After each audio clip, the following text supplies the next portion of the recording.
And I'm going to go live now. Welcome to Community Conversations with Louisville Pride. I'm your host, Mike Slayton. Today's topic is mutual aid and community response to COVID-19, and my guests are Chanelle, Helm, and Rebecca Ward.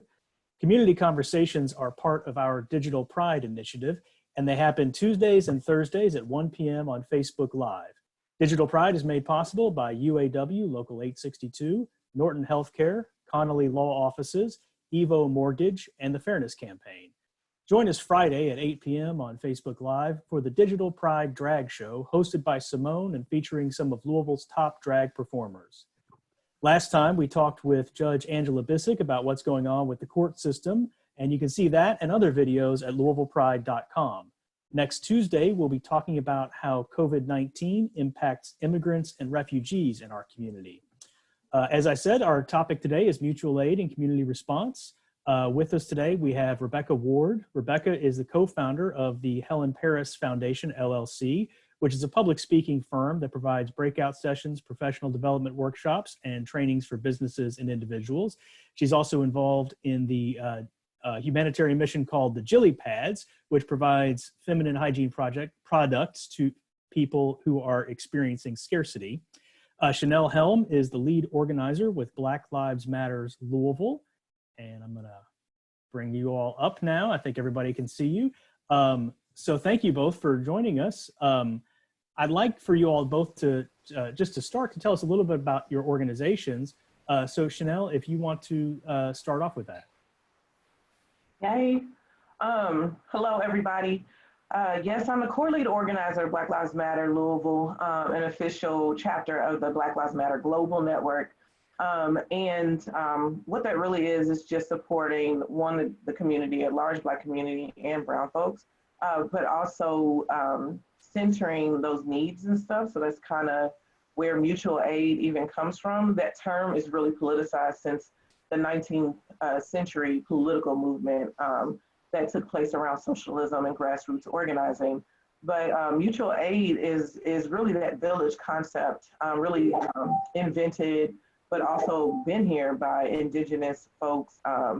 The maternal aspect of just making sure that people have what they need, and then joining in with each other. When we get to the political aspect, we're talking about making sure that justice is filled in that mutual aid. Rebecca, did you want to? Yes, Jilly Pads is a humanitarian mission, and we provide feminine hygiene items for people who are experiencing scarcity, usually going out to Dare to Cares or whatever is going on in the community, and mainly hitting the homeless population. But here lately, the need has been everybody's need. It's not just reaching those that are experiencing homelessness, it's also reaching whoever needs the help. So that is what we do there. And Helen Foundation is a public speaking firm, and we do conferences and different things like that. And so if something is going on, they might have us come in and do workshops or breakout sessions during their conferences.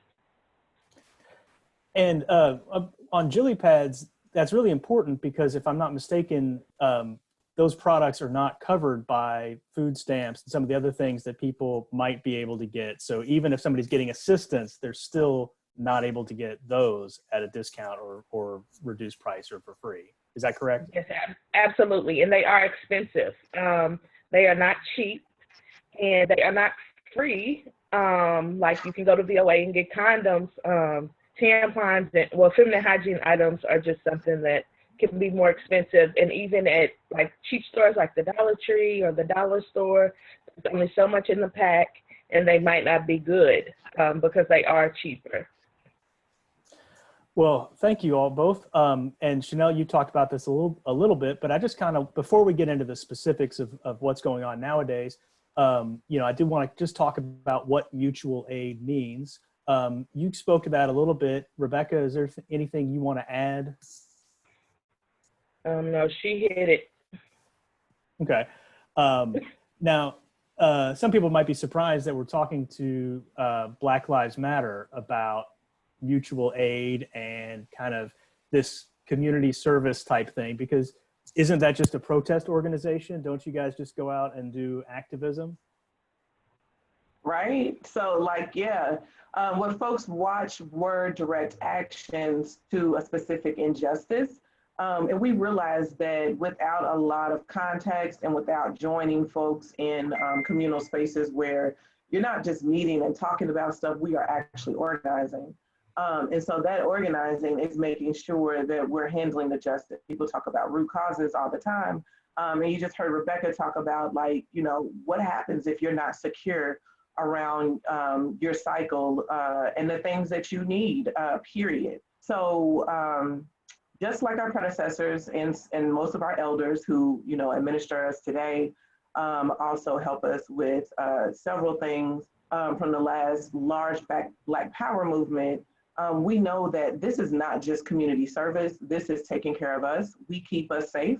You can follow that hashtag, and that is something that not only speaks to community defense, which is a very large part of making sure people have the things that they need so that we're not committing you know, any injustices amongst ourselves first, which is kind of like what we call crime. But we are making sure that we're taking care of our community so that they can fight back among larger injustices. For example, making sure that there is testing in Black areas, a large demand by a lot of large leaders from the Black community, understanding that in times of crisis like this, our access is cut down tremendously. And we've already seen that take place.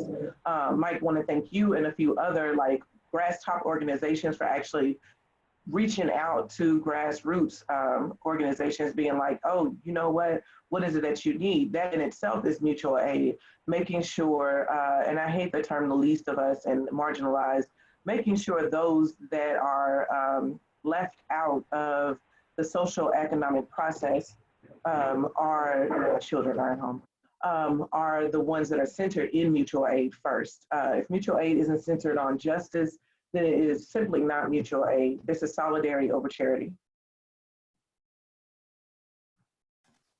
Rebecca, do you have anything you want to add to that?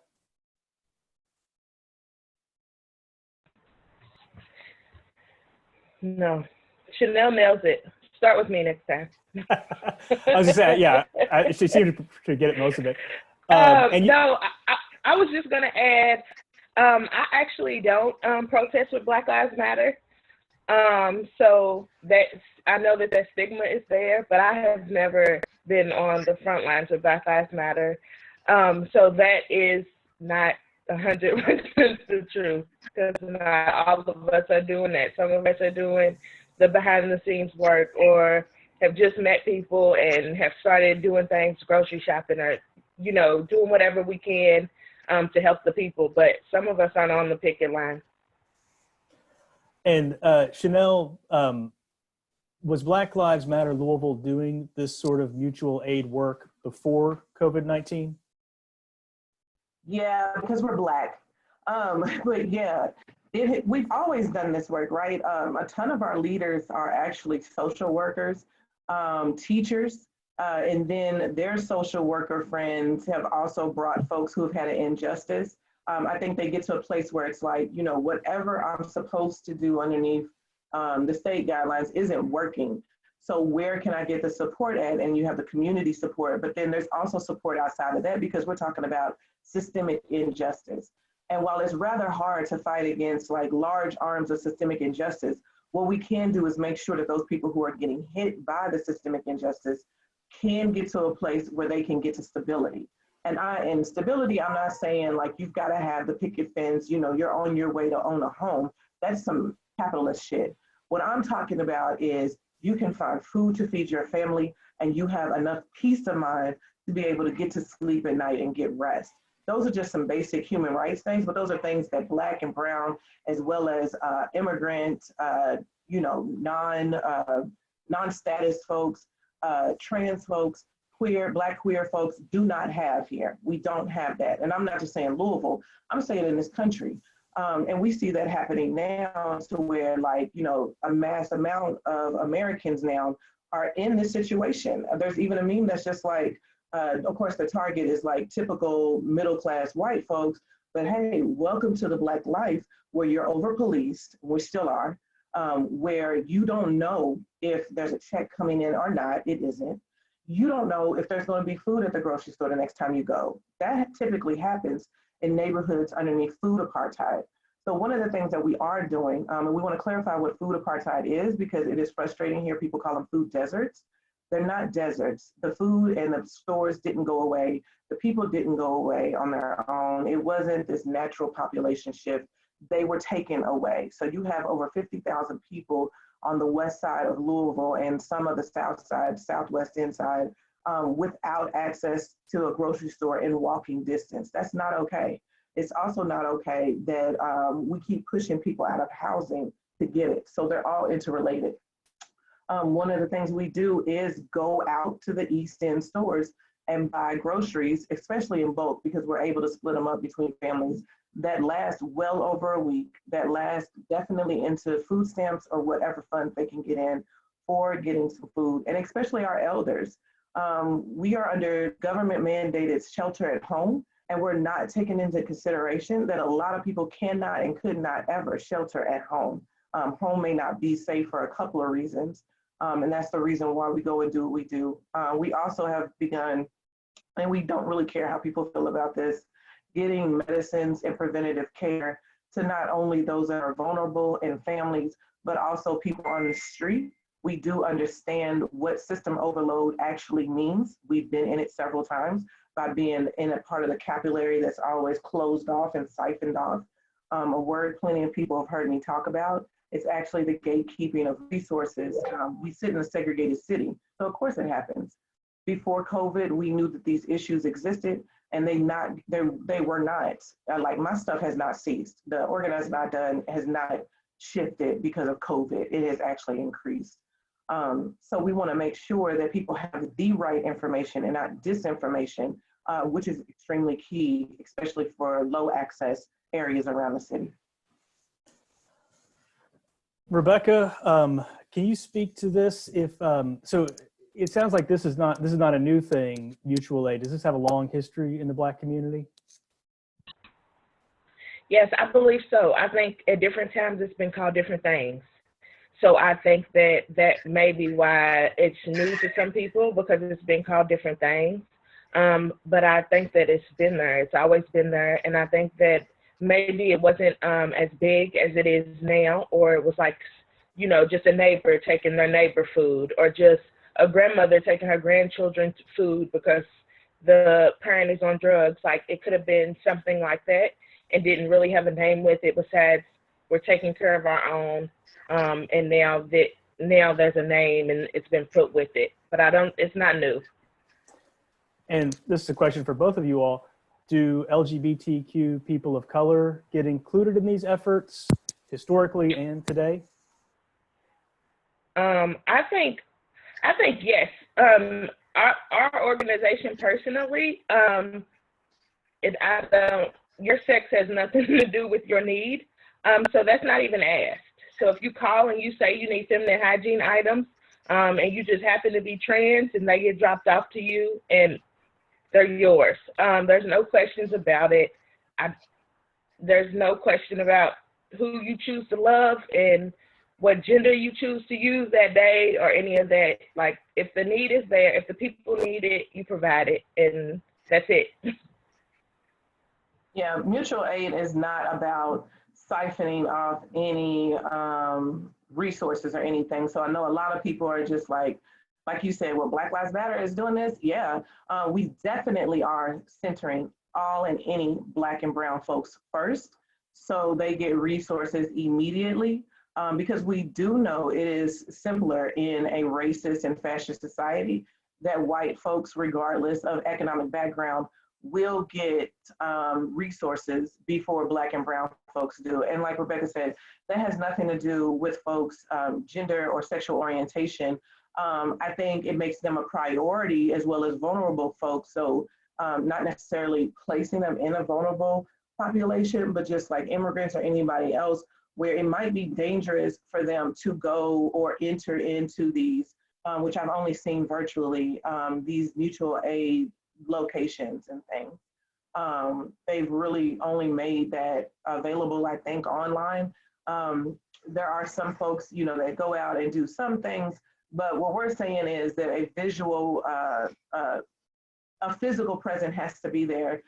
We know that this disease makes it a little bit hard to get out there, but once you get out there and you learn your precautions, you are able to hit more people than just a few, and then just a certain amount of folks. So with the meal delivery, we were able to enter in our families that we weren't able to get groceries right away due to funding, because we fund through community funds. We've got any grant funding for anything.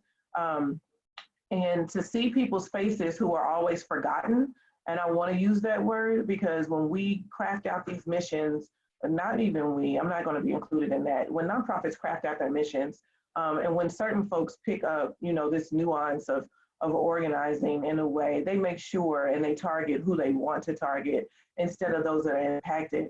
And once you do start organizing with impacted folks, they have leadership themselves. They don't need to be put through immense amount of training. I think Rebecca has found out our training really is listening to folks and just like hearing what it is that their concerns are, and then giving them the information, but also like just feeding each other power so that they can go out and do what it is that's necessary for their own leadership and somebody else's. We've been able to start feeding people on the streets in West Louisville who are also homeless. So homelessness doesn't just exist, you know, on the other side of 9th Street. It definitely exists in blighted neighborhoods with the largest amount of vacant housing. It definitely exists in food apartheid neighborhoods that only have a few corner stores to even get to, and maybe a handful of grocery stores. So we've been able to develop that system too, if it doesn't fit into anyone else's. Can you talk a little bit more about the work that you all are doing, you know, directly related to what's going on right now, and then how people can help with that? Rebecca, do you want to go first? Sure. With the Jilly Pads, we have a Facebook page. It is just Jilly Pads, and we can collect feminine hygiene items, so pads, tampons, Diva cups, wipes. We also collect quart-size Ziploc bags to put those in, and we have a Amazon wish list on our Facebook page. People are welcome to buy stuff that way now because we run off donations and community support. That's it. So usually we meet people and we see people and we're face to face with people. So since that's not happening, the Amazon seems to be the easiest way. People are welcome to shop wherever they choose. But there's an Amazon wish list on the Facebook page, and they can look at that to get an idea of what exactly we're looking for. But feminine hygiene items, the Facebook page is Jilly Pads, and the need is high. And can people donate directly, or is it best if they want to donate and support that they use the Amazon wish list? Oh no, they can whatever way people see fit. We have Cash App, we have Venmo, we have PayPal, so we have all those monetary apps. So whatever way people see fit, just shoot Jilly Pads a message or check out the Facebook page. And I'm going to try and pull that Facebook page up right now and put the link in the comments. So while I'm doing that, Chanelle, do you want to talk about the work you all are doing and how people can get involved in that? Yes. We have folks that go out and shop for us. So we have people who just go and do healthcare stuff, healthcare needs. They can go find the bulk for the pads and the tampons and anything else they need to put in the kit. So we also were like fortunate to find, I don't even know why she found these, but they were so cute. One of the shoppers, like little Vaseline thingies, anything else that just makes you feel good during that time and just getting those needs. And trust me, it is a need because people are utilizing all the funds they have to buy food. Want to remind people that you are, utilizing your home a lot more than you typically have before. And so families are exhausting resources phenomenally. We love more help with shopping, getting food and things for like large amount of families. A lot of people have had to hunker down together due to housing displacement, which are the bulk of the families that we support in general. So they've gone through an eviction, they've had things thrown out before we're raising money for that as well, and to house people. There's about 7 house insecure folks or forcibly displaced folks, i.e. eviction. And we were in an eviction crisis beforehand. We're just trying to make sure that they're safe, and then hopefully get them stable, which means, some housing that they can eventually apply income to maintain. We also are in need of runners. If shopping is not your thing, that's a bit overwhelming. I understand, because it is for me as well, which is why I just stopped counting shit and just start picking up the pallets. You can come by and help sort that food and at least take it to one family. Not everybody's going to be in the West End because people have gotten displaced. So for folks who, have no transportation, are sitting in the middle of the South End or some other suburb, it is hard to get to the grocery store and be able to shop there. I also want to say that racism has become a bit high at the grocery store as well. A few times that we've gone, Rebecca's gone with me a few times and a few others, we've been questioning around, like, why are we buying so many groceries? Now, if somebody else was to come through there, they would never even ask them that question. And then we give them the answer, we have to supply this for, evicted folks or houseless folks and everybody else. And of course, there's no congratulations. There's no how can we help. But we are glad that people like Mike do reach out to us because they know this shit is hard. So we have a GoFundMe. It sounds like it's pretty large. It isn't. I do a lot of support and rapid response work all over the country with different factions of folks. And I know how much money and I know how many resources it takes to get things done. And it's at $250,000 right now. It is not full at all. It probably has reached $10,000, which I do need to check on that, just so we can get it amplified. And we're trying to get like the updates on it and stuff. But when you are directly supporting people, that's a bit hard. You don't have a controller or you don't have a financial advisor. So we definitely want folks to donate there. That also helps give funding to people. We also are very much demanding, along with our housing team, BLM Louisville has 4 squads that were organized due to the Movement for Black Lives. We have police abolition, the ending of all policing. We have the housing squad teams and people who join us in this work. We also have the healing team. We have a partnership with Spalding University and the Community Care Center for Black and Brown folks around racialized trauma. And then we also have the education team. We are the architects behind the NOTA SROs here in Louisville and getting them out of Jefferson County schools, and we'll continue that campaign. Underneath our housing campaign, we want a rent strike, but that's hard, right? When you are a part of a state that has really use people's housing against them, right? This Mitch McConnell way of making me your leader type shit. So we are really demanding folks get with us. If their landlord has threatened them in any way possible, demanded that they pay rent before their own needs. If your landlord is way more worried about that rent money than if you have any food, then that is an issue and it's a problem. It's also illegal. Especially right now under state mandated stay-at-home orders.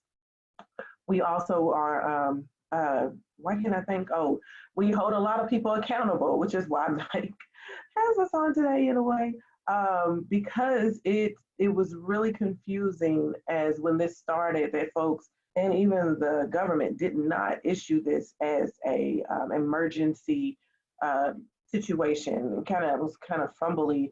Like, what do we do? Act like it's a tornado is what you do.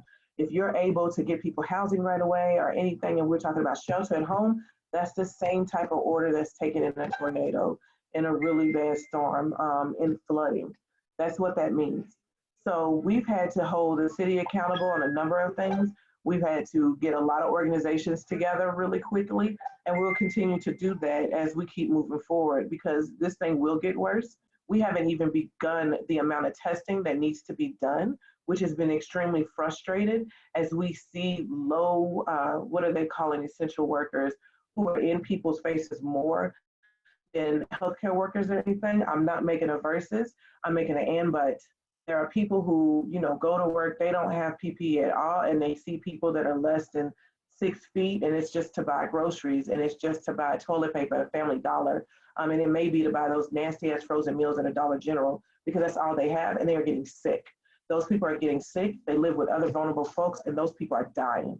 So with Louisville having a 50% Black death rate, we definitely want people to get tested, because then it proves that one, we can test our own folks, but also we need protection. We've been demanding protection for a long time. So I'm hoping some things switch and change as we move forward, which is a large part of mutual aid and that justice part. And I put a link in there in the comments to the mutual aid site you all have up. And Rebecca, thank you for sending me the link to the GoFundMe. So both of those links are in there now. The mutual aid site that you all have up also has just a lot of amazing information, just a really good compilation of resources, just all over the place, you know, for things to do with kids while you're at home, as well as where the JCPS feeding sites are and all sorts of stuff like that.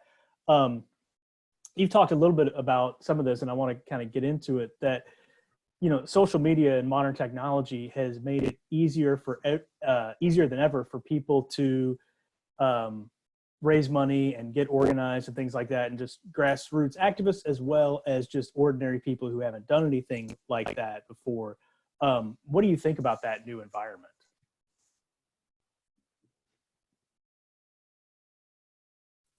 Rebecca, do you want to go first? Sure.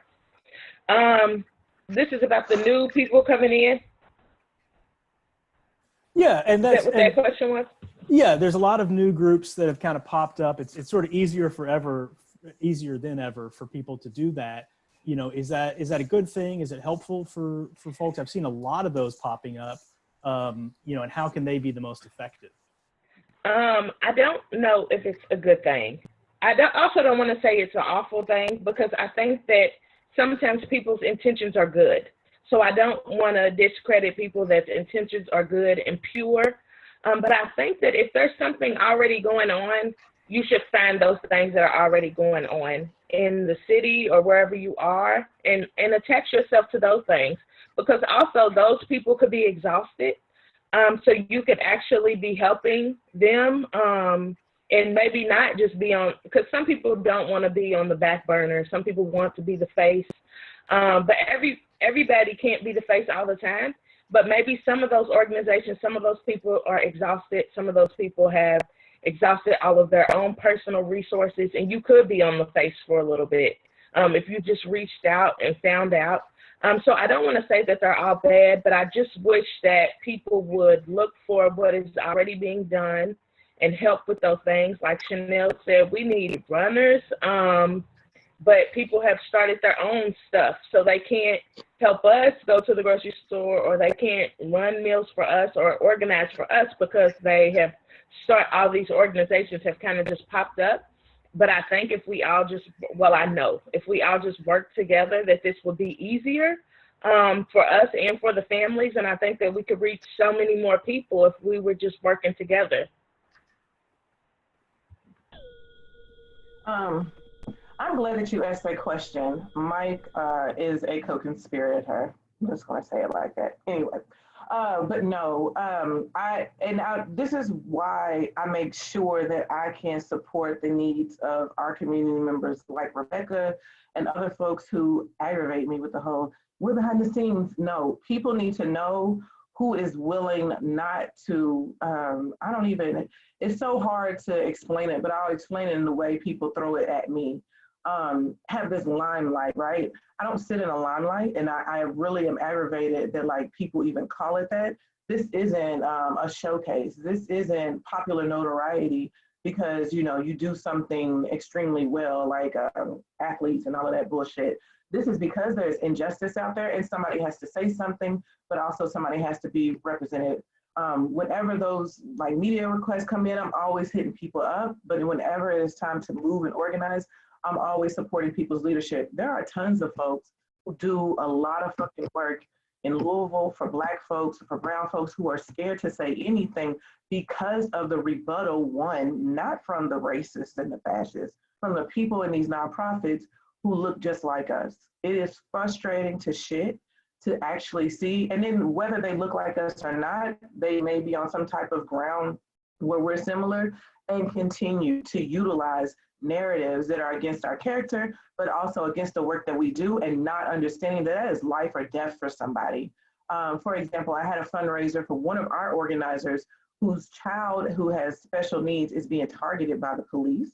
And it's a true injustice. Did that get funded? Did that get filled? No, that family is still, trying to make it and maintaining, but stressed out because some of the things that they couldn't pay for had to go into legal fees. These are the things that plenty of West Louisville, especially with our juvenile justice issue, has to happen in their communities. The same thing with family members of queer folks who are falsely accused, who are always having to do the most just to get by. And we're just talking about to eat. We're just talking about to be housed. So we're down to throw down some direct action training too. My chats just keep popping up, and that just reminded me, everything's not dire. Everything's not a bad situation. We do wish folks would reach out and support what it means to center the narrative on who is really affected in that moment, instead of always creating something new. Excuse me, because then what you do is you siphon away that support. Like she said, we need runners, we need this, we need folks to get out here and actually utilize that anger that they're utilizing online to actually hit the targets that need to be hit. And that doesn't happen if you just think, oh, this is injustice, I'm just gonna go ahead and do this myself. And you don't even know what the fuck the beginning of injustice means, especially around eviction, especially around food apartheid, especially around hypercriminalization, or just mass incarceration in itself. We'll have direct action training twice a week. It looks like in the evenings at 8 o'clock on Tuesday and Thursday are really working, because there is a demand to let prisoners free. Forget all about what about whatever crime? That's not even your damn job. Right now, these people are sick and they are dying, and it's because of people who work there coming in with COVID-19. They have nowhere to quarantine.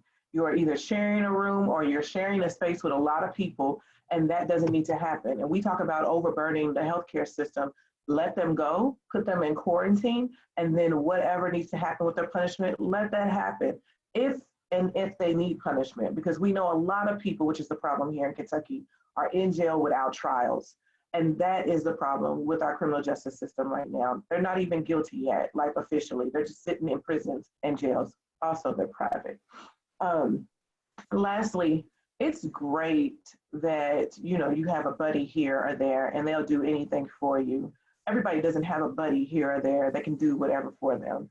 I get deemed a bully sometimes because I'm forceful in my ask, but it's a demand, and I expect a demand to actually happen. If not, then I'm going to make a way for it to happen. It's frustrating that we create ways that could ultimately destroy other communities. And I'm talking about the Black business community right now, especially around Black restaurants. We lose so many restaurants and so many grocery stores because folks do not invest in the West. And you've seen that several times, and that's done on purpose. What is this, almost 70 years now that we've had this low economic investment in West Louisville, as if the population isn't there. We are really actually freaking here. Sorry, that was like a combination of both words, because it's just frustrating. And folks are not sending those resources to our restaurants that we love to visit, who can't be open all the time like these other restaurants, and who can't hardly give back because they're trying to keep their head above water at home and for their business. So if you're an investor or you're someone who is donating funds to other restaurants to have them help the community, do that at Southern Hospitality. Do that at Big Mama. She always gives back regardless or not. And they're always doing stuff on a regular, because mutual aid is ingrained in our DNA, right? They are always doing those things. But in a time that our communities actually freaking need it, like really think about that. There are plenty, if you need to look some stuff up, go Google it. It's not like it's anything that we're making up. Like, people talk about this all the time, and we're fighting for ways to be seen and heard and to have the situation solidified. Hit up 40 Acres and a Mule. You know what I'm saying? Like, just call a Black restaurant in the hood and see if they need funds to support the people that they know who are starving. Like, this is real deal. And that's one of the things that this situation has exposed, all of the stress points and fractures in our society.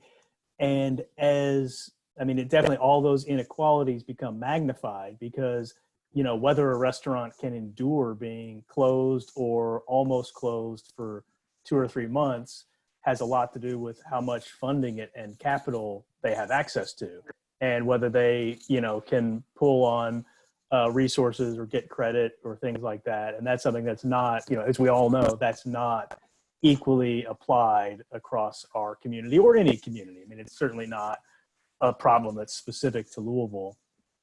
I want to talk about, you talked a little bit about nonprofits, and sometimes in activist circles, there's this phrase, the nonprofit industrial complex, that people sometimes use to talk about these big nonprofits that some people would say, I'm not saying I subscribe to this belief, but they're more interested in preserving their status or their big jobs or things like that. But there certainly seems to be this is a two-part question. Is there a role for these large organizations that can mobilize more and get more resources than we can just by ourselves, and can employ specialists and have more assets? Is there a role for these organizations, and how do we make sure that they're accountable to the community? Rebecca, do you want to start with that one? Sure. I think that, yes, I've also heard the term, and I don't believe that it's everybody. It's not all nonprofits. There are some, but I think that's like everything. There are some bad eggs in the batch with everything. But I do think that they have a role. I think, especially depending on what their nonprofit is. And if they are saying that they're doing like this community work and they're for the people, well, be for the people. So attach yourself onto something or just do something. And so that's what I just find myself kind of struggling with, is them not doing anything. So do something. And or if you're not going to do anything at all, you have to change what you do. I don't think that you can say that you do outreach and you do this for the community and you believe in this and this is your mission if you're not fulfilling that.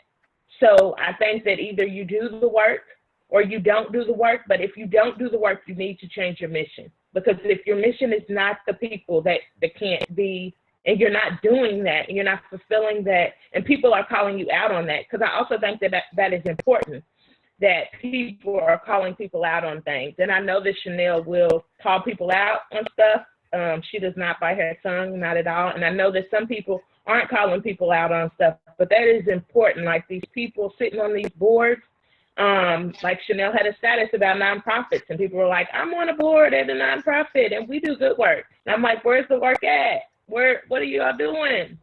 And you can't see everything. So I'm not attacking anybody, because everything you can't see. Some stuff is behind the scenes.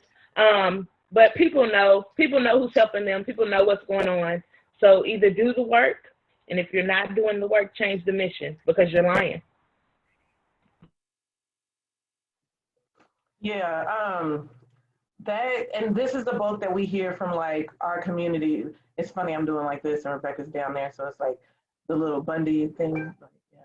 Yeah. So this is what we hear from our communities. I'm not amplifying something because like, oh, I read an article and that sounds great, and because I went to a conference. No, you hear directly from people who have been mistreated from these nonprofits, who have been, I don't know what this type of behavior is, that we have to be nasty when we're giving services, or we work at a place that gives the service that you have been able to finagle a grant with, and then understanding what that grant actually means, whether you're a government institution or you're a larger grass tops institution or a grass tops nonprofit, even grassroots nonprofit. If it is not in your best character and you haven't put in the practice of transformation at heart, then do not do that work, because it is not okay. People do not need to be looking for resources and call you and you get nasty. And I had a volunteer call all the Dare to Care in West Louisville so we could see how they can help. And somebody was just ornery because people were getting handouts. That's the purpose of Dare to Care. Is supposed to service food apartheid areas where food insecurity is the highest. It's not your job to tell somebody this, that, and the other. I think where I really went on a tangent with the nonprofit complex was another set of group of people that were just like, oh, I'll be glad when we stop giving out backpacks because they act like that we have to provide that for them. I immediately looked at them in his face and I said, if the need is there, then you have to provide that for people. I mean, I don't think people understand how systemic siphons the resources out, and there's going to be a larger amount of people in need over here while the resources are hugely great over there. What I'd love to see is not even an adopting or we're going to just support them. I mean, like, I hold so many people accountable and people ultimately get it, that people reach out to me to see I need to be paid as a consultant, to see what it is they need to do right. And like Rebecca said, maybe change your mission. I should have counted how many folks, and Mike can attest to some of this, folks' mission that I helped change in the matter of COVID because you wanted to adhere to some pre-COVID shit. Not right now, not right now. Medicare now services vulnerable populations that are not 60 plus because those folks also are underneath food apartheid, but also food insecure. So getting food out to 60 plus is great, but then also acknowledging that in 60 plus was a large amount of folks who had to work. We forget a lot of the lower paying jobs are taken up by people who have had to return to the workforce because they can no longer live off of what is going on right now. So when I'm saying it is our ultimate duty and job to not vote people just out, you can demand that people leave. McConnell has to go. McConnell actually has to go. And I don't think this moment has made it any clearer that like Charles Booker is actually the person for that, just because he mirrors everybody during this time. And if we really believe in progressivism and you believe in socialism, then you will step up to the plate to make sure that when he gets in office, but that we also lead with him if he makes it to the Senate. Because this is exactly what this time is talking about. Socialism isn't just this, oh, you're gonna take my resources and share them. To be clear, you know, and this is probably gonna piss off a few people that watch your stuff, the fuck you need all that stuff for anyway? You know what I'm saying? Like, we're really harboring onto a lot of nothing that doesn't support what this world is actually about.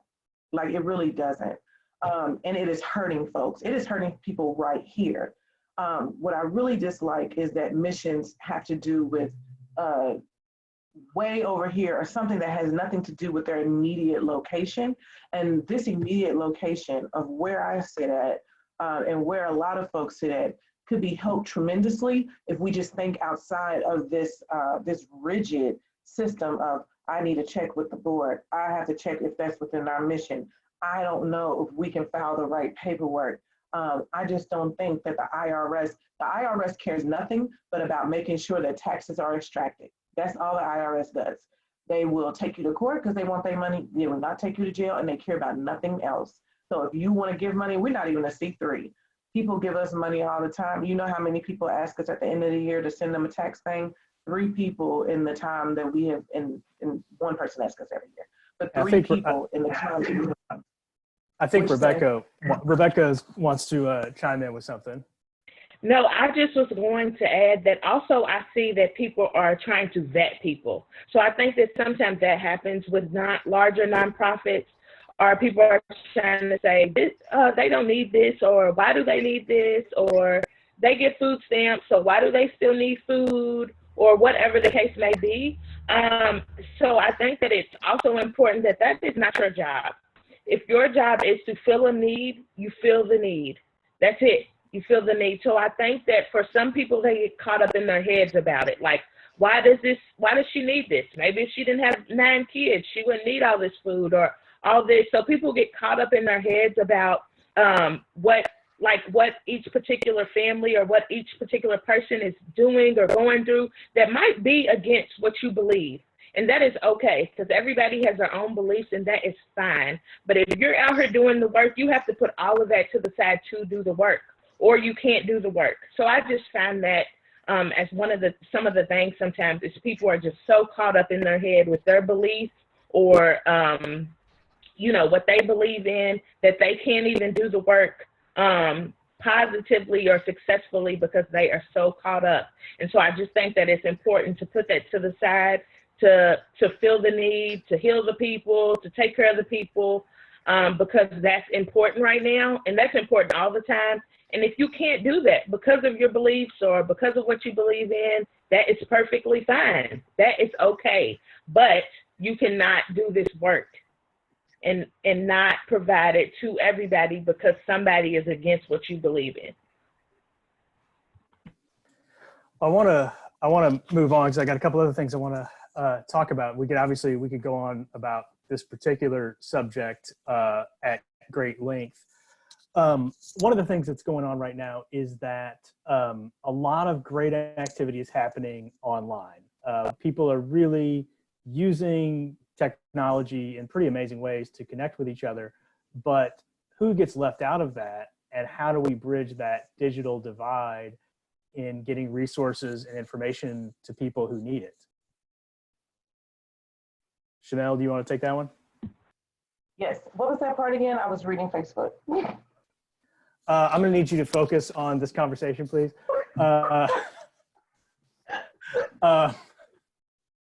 So Facebook is one of the things people are using. There's all this amazing organizing that's going on online, and people are really being very creative in coming up with solutions to this problem. But who does that leave out? And then how do we bridge that digital? So digital organizing is a thing. And I think a lot of people saw that with like one of the greatest hashtags that popped off a lot of mobilization, which is what digital organizing does the best. And that was the Black Lives Matter hashtag, right? Like it just kept popping up everywhere. And when you started following that hashtag before it got overran by everything that was Black, you were looking at a lot of injustice by police terrorism. And that includes police brutality, also police murders, and things like that. Who that leaves out is actually the people who aren't in those networks. Hashtags work and they're great, but if you create a group or you don't provide a public access to the information, and that information can't be, put all in one place, it's called a digital divide. Also in that digital divide is people who are not tech savvy.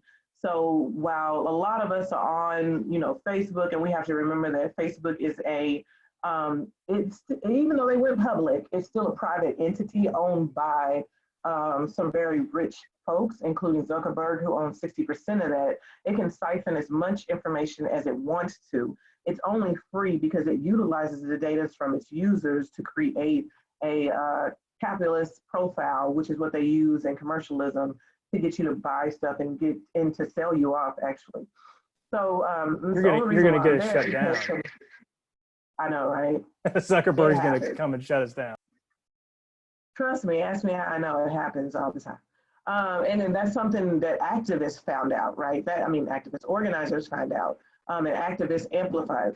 So they found out that, Facebook does these things, and Facebook went to trial for that at Congress, and he had to admit that those are the things that are happening. So you see tons of changes happening on this platform. You see a bit of things that are changing on Twitter and all these other places because of the work that organizing is actually paying off and social justice is doing. That is the gateway to what is taking place where folks don't have that information. So it's almost a month later, we've totally almost been underneath this massive quarantine tactic for at least 2 months. And you still have people who do not know that internet, this is what they call it, Wi-Fi is free for the most part. They also do not know that they can utilize their hotspot on their phone for free at this point. They also don't even know that they can actually call their providers of any utility and other things because all the information is being shared online. These companies, these corporations have the power to send a message or to send a letter. They send a letter about anything else, wasting paper, but around what is actually being able to take place in a time where people think that they are very much isolated from everyone else. What I want to say is we're only isolated because we want to be. The feeling of isolation is real, and I get it, but you can still go outside and things, and there are other ways to communicate with people. Write a letter, all those other things. And yes, people are being creative. I think if your total service was to, and Mike asked this question because we've had to hold so many people accountable. And don't you love how she changed the website and then included that language, but didn't email me back? Anyway, that totally happened. I'll let y'all know who it is later. But those things are taking place. Like people are really looking at, yeah, of course this didn't go as well as you thought it was going to go because you only had a particular population in mind. But that population was also very much had the access, which is the word for the year. I'm also a state consultant for Sister Song, so access is the big thing around reproductive justice. And the technical divide is an actual reproductive justice issue. How much people are willing to put on a website, oh, you need to go find this, go put it on a website, instead of actually sending information or what a physical consultation looks like. This whole thing around Zoom, you know, one of these popular meeting spaces that people have been using way before pre-COVID, but then, you know, it starts to get attacked because it works so well and it can include so many different people. We also see the stock market changes and things. So we know that people are paying attention to where the divide is at and who's paying into that divide immediately, and how to profit from that. So losing out on information is profitable for a lot of folks. And folks have to be willing to take it even old school if it means print out a letter and send it to their members or an intended population member. Rebecca, do you want to add anything about how we bridge the digital divide? I think that it is the people that have access to the digital piece to educate those people around them that might not have access. I think that is important. I think that also when those, I know we call them Obama phones, when those were a thing, and I know that they weren't smart originally, but when those were a thing, I saw that shift. I saw those people using the phone and asking how to use the phone. So I think that is important for some, because some people don't want to know. So I think that that's also important, that some people don't want to be on the internet. They don't want to know how to use it. They're not trying to be on social media. So I think that's important, respecting those people that don't want to know, but some people do want to know. So I think just educating the people around you. I'm not saying go door to door and find out if people have computers and if they've seen the news, but if it's just a grandparent or if it's a great aunt or if it's somebody that you can connect with and maybe they can share that with their friend or they can share that with somebody that they meet that is their age. So I think that is important, the people that have the access to educate those around them with the access that they have, if they want to be educated, because again, everybody doesn't want to be on social media because it is not always great. No, absolutely. I think one of the things this is really showing us is that, you know, the internet is kind of a public utility as much as, or needs to be, as much as, you know, the electrical grid or the water system. Like it's really hard to not have internet capacity and still be operating today's society. Valerie Bautista commented in there, you know, where are the mailers, for current resident mailers for the enhanced services? You know, we've got some of these resources, but is the information getting out there? I kind of have one more question in general, and then I got robocallers. What's that? Oh, robocallers. Yeah. Robocallers, yeah, and text blasters. Everybody can get texts. Like, I mean, they're getting the word out about my car's extended warranty. You know, they're getting that to me.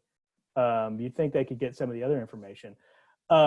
So last question, and my very last one is going to be about what you all are doing to keep your spirits up. But before that, I want to ask you, you know, is there a difference? What's the line between political work and service work? And don't talk about politics. Unfortunately, like, we're Black, so it's all political, right?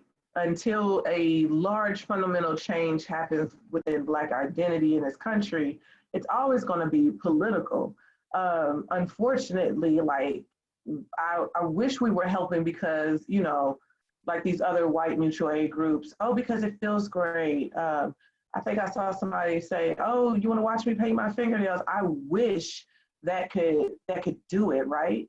But even with organizers across, like I left an organizers convention on the onset of at the beginning of March into another convention of a much needed space too, and then like exhausted. But the type of work that we do is so much ingrained in the political identity that it for me is frustrating. I wish it could just be like, oh yeah, Rebecca, you need some panties. I'll go and grab those and get them for you. Unfortunately, it isn't. It's because maybe Rebecca has fear and can't leave home. Maybe it's because Rebecca doesn't live anywhere near anywhere that you could buy panties from that easily without taking a 5 to 10 minute drive. Or maybe it's because, it's all these other things.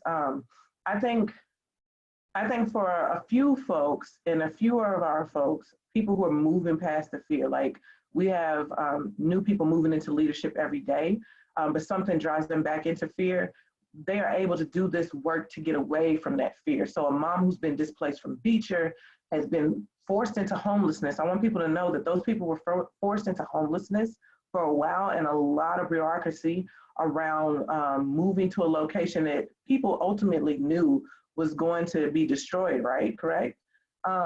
Into homelessness to now that is a part of her PTSD, being homeless, never having to think about moving shelter, but now you do. Now you have entered into this rapid displacement. Was scared because she has now a landlord who wants to force her out of her home because she doesn't have the income to pay rent, in which I tell her to feed your family first. Don't be worried about the rent, that would be taken care of because people who are doing this work are doing it. She immediately started go pick up food for folks and delivering the food and giving it to people on the street where they need it most. All the way up until 11 o'clock at night because she's safe to do that. And where somebody else's fear is, it's not fearful for her. So that's also mutual aid. We want folks to really think about that. Something that's fearful for you is not fearful for somebody else. When we join together and collectively do that, we can lower the amount of fear that we have because we're building with people power. Join direct action training at 8 tonight. So Rebecca, is all service political? Is there a difference? I think that sometimes it's not for me. I think when I take stuff to, if my mom needs something or if somebody in my family needs something, it might not be as political as it is when I have a car full of stuff and I'm taking it to families that can't get to the grocery store or, excuse me, don't have the means to even shop at the grocery store. Because again, we're using our houses more than normal. So even if you do get food stamps, it's not enough. It's not enough. So I think that sometimes for me, it's not. If I tell my little sister, the one that does Jilly pads, that's 12, that I need a pad, it's not political.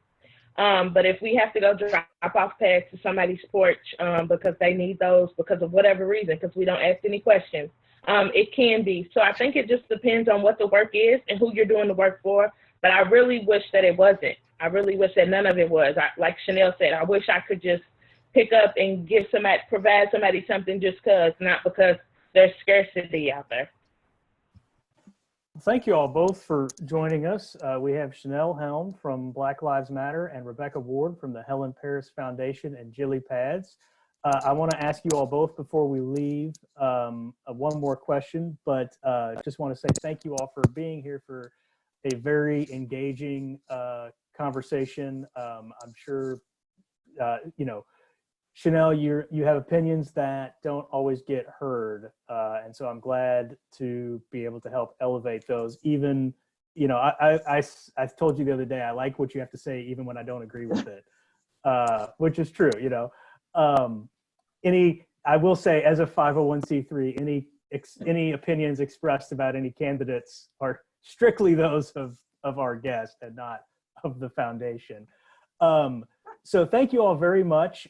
We will be back next Tuesday at 1 o'clock to talk about how COVID is impacting immigrants and refugees in our community.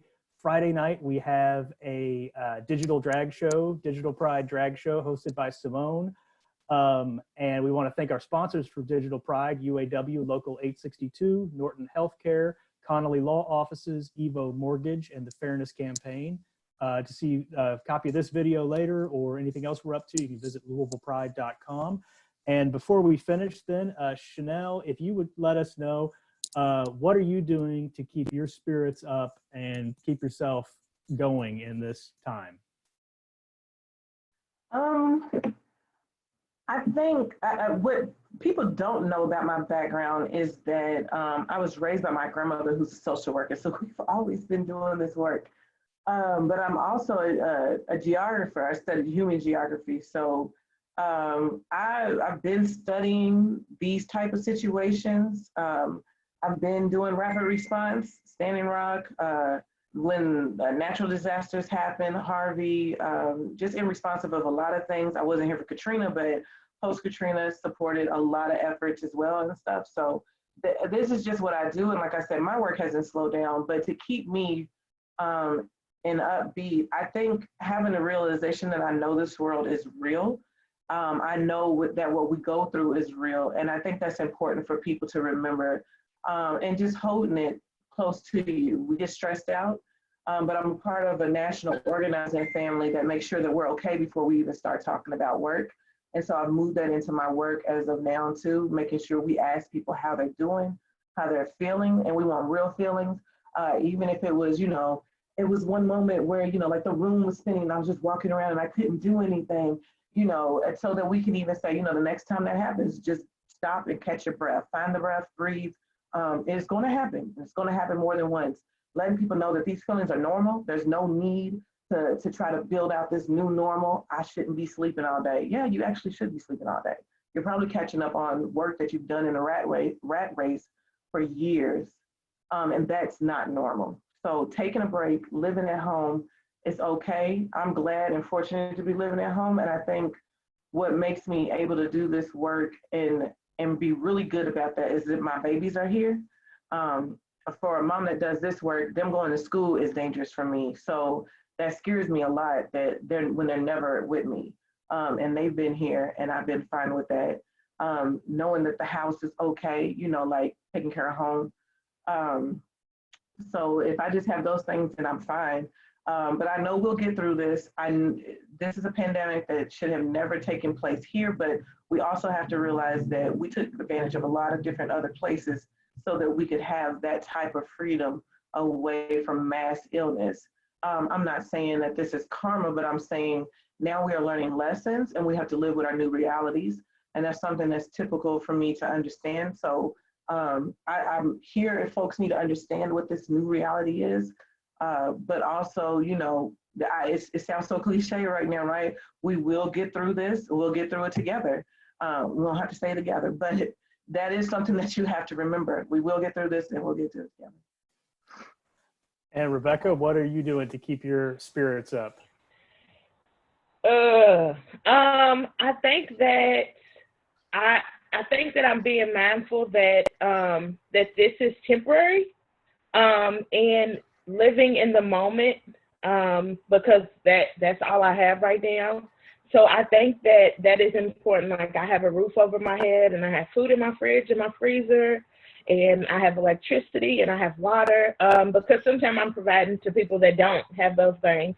So I think that just being thankful for those things and not living in that I missed my spring break trip, or when am I going to take my spring break trip? So I think that just breathing and living in those moments and reaching out to people has been important to me. Every day has not been easy at all. And this is the new normal for us. I already homeschool my 10-year-old, so he was already at home. But I think that just being mindful that this is a new normal for everybody, like he can't go outside and play with his friends. So just kind of taking it easy on everybody and taking it easy on ourselves and easy on our bodies. So just reaching out to people when I'm having a tough time, that has been important. Reaching out to my friends that are also having a tough time, and just being in the moment and realizing that there's a change and there's a shift happening and that is okay. and just being hopeful for what is to come after this. Good. That's a really good way of looking at it. Thank you all both for joining me today. Thank you both for the work that you're doing in the community. And thank you everybody for joining us. And we'll be back next Tuesday at 1 o'clock with another community conversation. So stay safe and wash your hands. Bye now. Yes, please. Yes. Thank you. Bye. All right, let me turn off the recording. We're not live anymore. Yeah, you're definitely going to have to show me.